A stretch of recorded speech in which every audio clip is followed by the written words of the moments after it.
Okay, let's see if I know how to do this. Hello there, I'm Scotty. You're not. It's been a few days. It's been a little while since I've done a review. You know what I mean? Like a straight review. I did those, the my GM videos. Had to end that. Got my account back now. Everything is hunky dory. You may also know two different kind of lights. You may see some yellow ones here and some white ones there. We got some new lights over there. And yeah. So, DragonHeart. So Scotty has a story to tell. Okay. So word up, I've got a story to tell. It goes way back when I was coming out of my shell. Okay, so DragonHeart. Okay, so this goes back last month. I think middle of last month. The Nostalgia Critic reviewed DragonHeart. And I was like, oh yeah, DragonHeart. I remember this movie, man. I watched it when I was a kid, so I started watching his review, and as it got going, I went, wait, this isn't DragonHeart. This isn't the DragonHeart I watched. No. It was about a peasant boy played by the brother of the guy who's now going to jail. He was from, he's the cheese guy in that 70s show, brother of Hyde from that 70s show. I remember that. And I'm like, wait, Dennis Quaid? Sean Connery? What is this? Turns out the movie I had watched when I was a kid was not DragonHeart. It was this one. It was DragonHeart 2, A New Beginning. This was the DragonHeart I watched when I was a kid. We watched it at school, and I'm pretty sure I watched it on one of the cable channels back in the day. So, yeah, that's the one I grew up with. Not this one. So, yeah, this is pretty new to me. I don't think I ever actually saw this one, but this tells the story of of a knight named Bowen, played by Dennis Quaid, with a strange accent. I don't know what accent he's trying to do, but it doesn't work. Where he meets a dragon named Draco. Right. So, of course, this takes place. This is the knights and stuff. This is one of those movies, the knights and everything. So, there is an uprising from the peasants against the kingdom, in which the king is killed during this. And the king's son, Einan, played by David Thewlis later, not here, is mortally wounded when a peasant girl, played by, what's her name? Not Kerry Washington. She was Detective Kerry. I can't remember her name, though. Hold on. I have the triple feature here.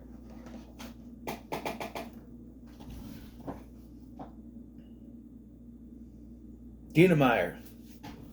Her name is Kara. And, sorry for my chair's making noise today. Oh, let me move this. There you go. Accidentally falls onto the prince, and he lands on this thing that stabs him in the heart. So they take him to this dragon, Draco. Then he gives the guy half his heart. If he promises to uphold the old ways and be a well-done king and not, a tyrant like the old king. Well, we already seen, the problem with that is, we already saw before this that he doesn't care. Like, his father is killed and all he cares about is the crown, because it would be his now. So we know it's not going to happen. Immediately, he punishes the peasant girl's father by making him blind. Yeah. And thinking that the dragon is responsible for this, that the half of the dragon heart made him corrupt. Bowen, he declares war on all dragons. So we fast forward 12 years later. Bowen doesn't look any different. I don't know if they try to make him look different. I don't know. He has slayed almost every dragon in the land now. And Einan is now a tyrant king who is making the peasants be his slaves, building back his walls and his castle and everything. And the peasant guy, the father of Kara, wants to be freed from his slavery, so Naiden does free him by killing him, which causes anger and Kara, of course. Eventually, Bowen finds the dragon, but doesn't realize it's the same dragon. He finds Draco, but doesn't believe he's the same. Doesn't realize he's the same dragon. Yeah, it's a plot point used to, like, it's Sean Connery's voice, man. Come on. Okay. Nope, just realized it's the same dragon, so they decide to be con artists together and have Draco pretend to attack the village, and Bowen will come in and get rid of him for a wage. But Kara catches on to this, and then we also, at one point, are introduced to a friar. I think he's a friar, played by Pete Postlethwaite, who ends up becoming part of this group, I guess. There's one village they try to calm, but the village don't care. They try to eat, and they want to eat the dragon when they think it's dead, and then when they realize it's not, they want to eat the people and they run away, along with Pete Postlethwaite. And then it becomes about raging a war against Einen, because Einen is this tyrant who is probably worse than the original king. I would wager, most likely. But he's stronger because he has the DragonHeart. So he's not, I don't think he's unkillable. Well, I think they say he pretty much is, I guess. But yeah, of course, Kara wants revenge for her father's death. Yeah. So they wage war on it, and the dragon is left behind. And so, I'll get to the technical stuff, I guess, in a minute. And so then, this is the part that really, like, Bowen's like, I'm going to fetch the dragon. Who's going with me? And, like, no one does except for Kara. And then Pete Postlethwaite follows through. I'm like, hey, 2 other people. Yeah. I like how they convince him, too. Like, we're going to wage war. You and 1 army. And he goes to this cliff, and up comes the dragon. We're like, okay, yeah. But then it cuts to just the next day. Yeah. So, then they go to war. Like, everybody shows up to go to war. I guess they convince somehow. But they realize the only way to stop Einen is to kill the dragon. So that's what they do. I don't understand it myself. I don't understand it. It's confusing. Okay, it's confusing. It's like, no, I get it. I guess it's not confusing. It's frustrating because it's like, I get it. Okay. He has half the heart. Draco has the other half. Sure. But how? Like, why does it have to be, oh, kill the dragon? I don't know.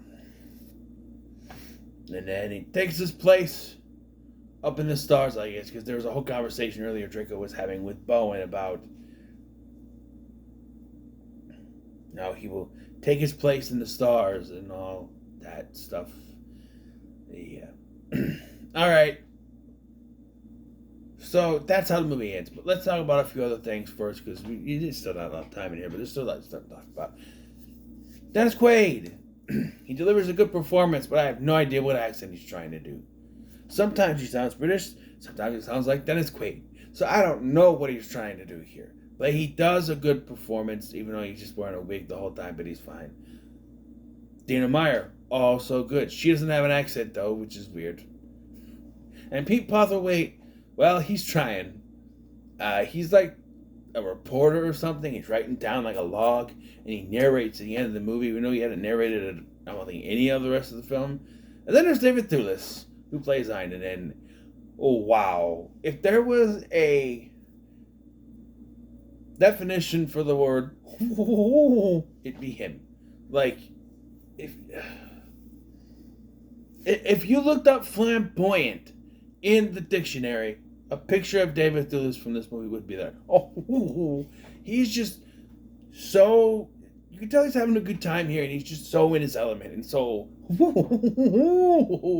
with everything, just the look on his face, and just wow, I don't know, it's just. And Sean Connery, of course, is also great doing the voice of Draco, but this was 1996, and everyone was convinced that they could, if Jurassic Park did it, we can do it. Not realizing that Jurassic Park had a massive budget to do the CGI things. They also used practical. They tried using practical, and they didn't like how it looked. They liked how the CGI looked? You can't say that. I don't think it was good back then. Sorry. Back then. But watching it on a Blu-ray, let alone later if I ever watched the 4K, you'll be able to see from the thumbnail how bad it is, man. Wow, the CGI is not good. It is not good. Like, it is, no. It sticks out like a sore thumb, man. It does.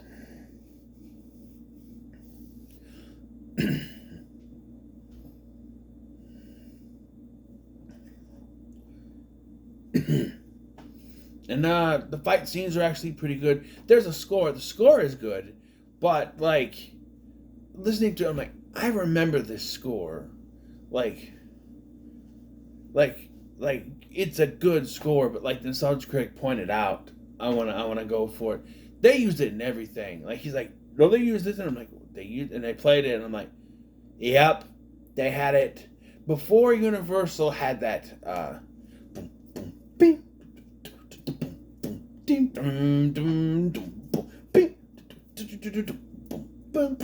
Before they had that on everything, that was for everything Universal in the 90s. Once 2000s came, they did that one, the other one. So, yeah. You remember, you get the DVDs in the 2000s from Universal, you press play, instead of going to the movie, and go to a sizzle reel of stuff.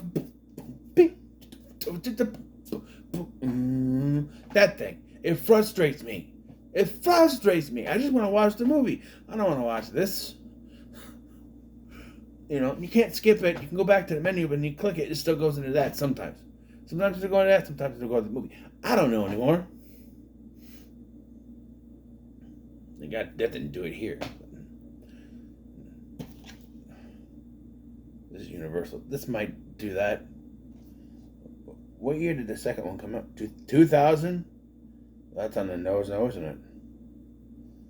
You tell me it took 4 years for him?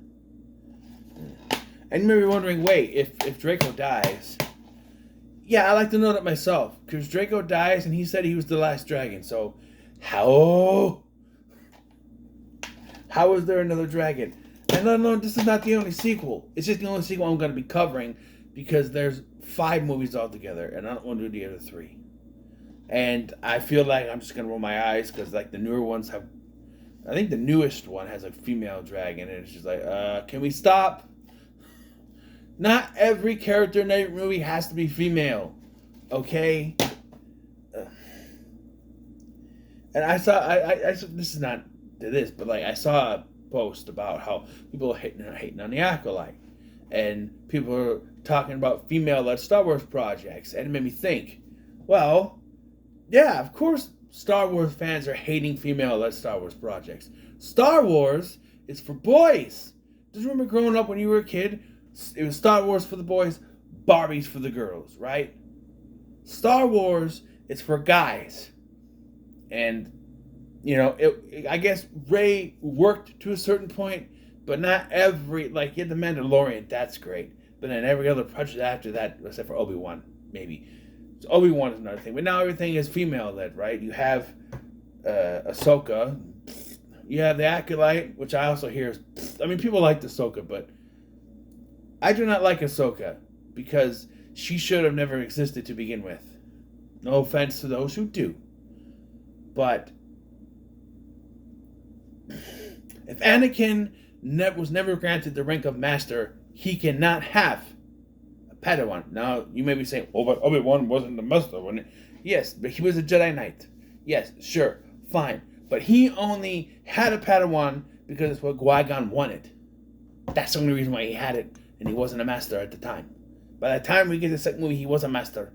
So shoosh! It's irrelevant, because the reason that worked is because he did it for Qui-Gon. That's the only reason why they allowed it. You have to be a master before you can have a Padawan, so don't try to turn that around on me. And he was never granted the rank of master, and she's not even in the last damn movie. You know, the third one, episode 3. She's not in that, because she didn't exist. She was something made afterwards to keep this project going and make money. It's a retcon, and I don't like it. Anyway, back to DragonHeart, which is what we're freaking talking about. I thought this movie was good.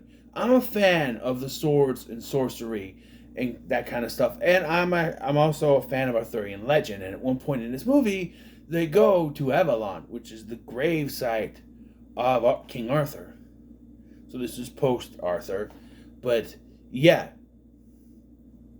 And I know Avalon from Stargate SG-1 as well. So, yay. A hologram King Arthur in there.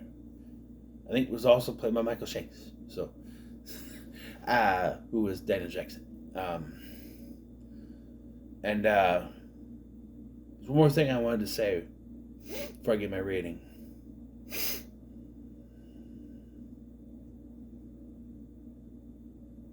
Man, Arthurian legend.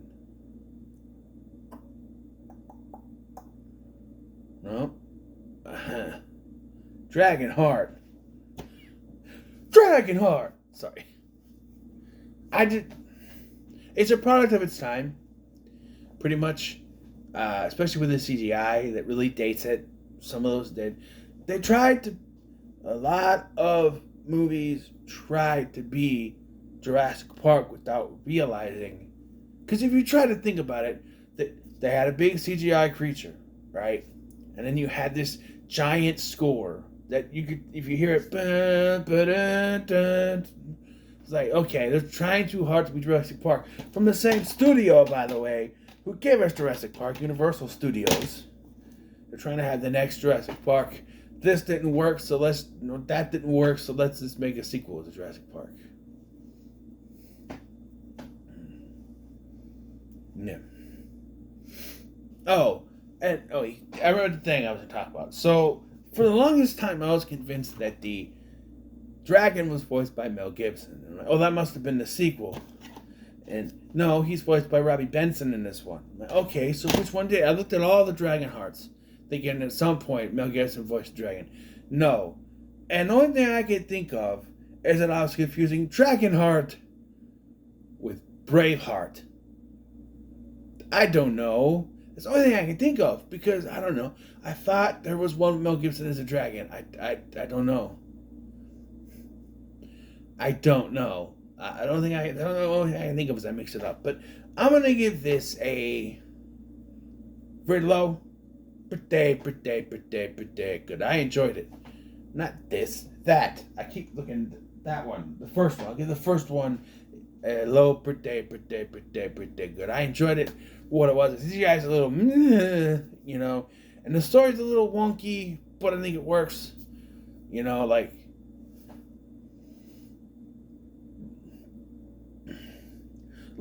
okay, so here's my issue. Bowen thinks that the dragon corrupted Einon because he trained Einon and he knows Einon is not like that.